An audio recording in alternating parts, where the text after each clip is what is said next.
just love this band. Seth and I have been fooling around with poetry since the late 80s. I know these guys, they're family to me. I love being up here. I love having all of you in the house, all of you poetry-loving people right here with us tonight. Thank you so much for coming out to support live art, to believe in poetry, the marriage of poetry, the marriage of person to creativity, the marriage of person to person. People believing in the love as a living thing. It's a living, breathing thing. That's poetry.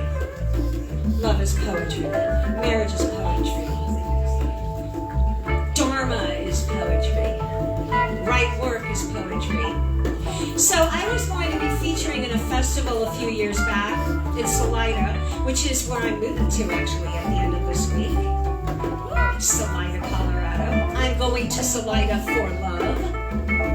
Yeah, I know, right? That's a big change for me. I love Denver.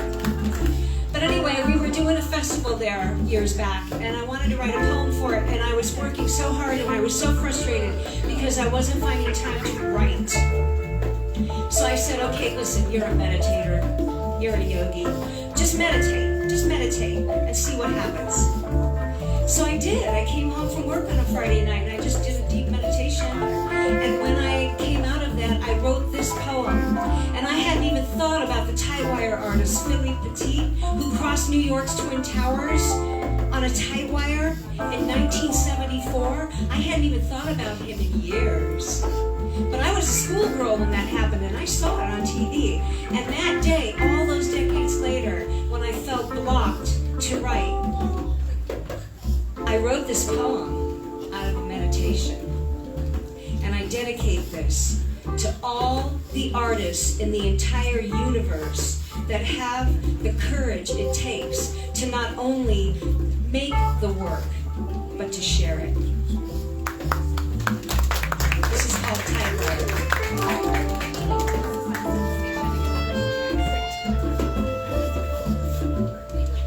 I've walked some fine line like the man that imprinted himself on the screen in my brain long ago, when young girl that I was could not stop staring. TV screen, big news, a tiny man clad in black slacks, ballet slippers, moving across air against wind, absurdly high up on a wire strung between two twin towers.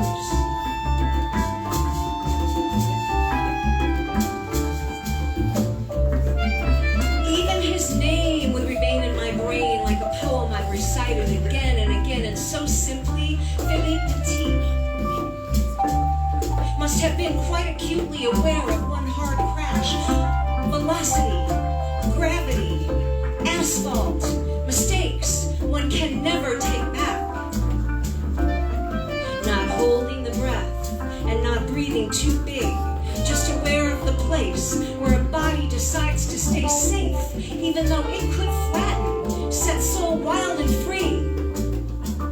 When gold pot of ether and tar pit of gravity meet,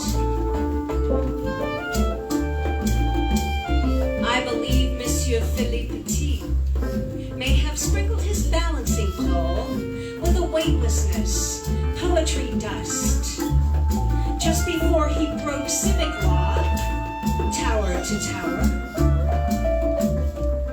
It was no small feat that relied on a steady heartbeat not to topple itself.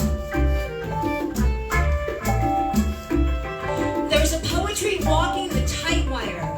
It can keep the mob that is watching in darkness awake. There's a poetry walking the tight wire. It can keep the mob that is watching in darkness awake.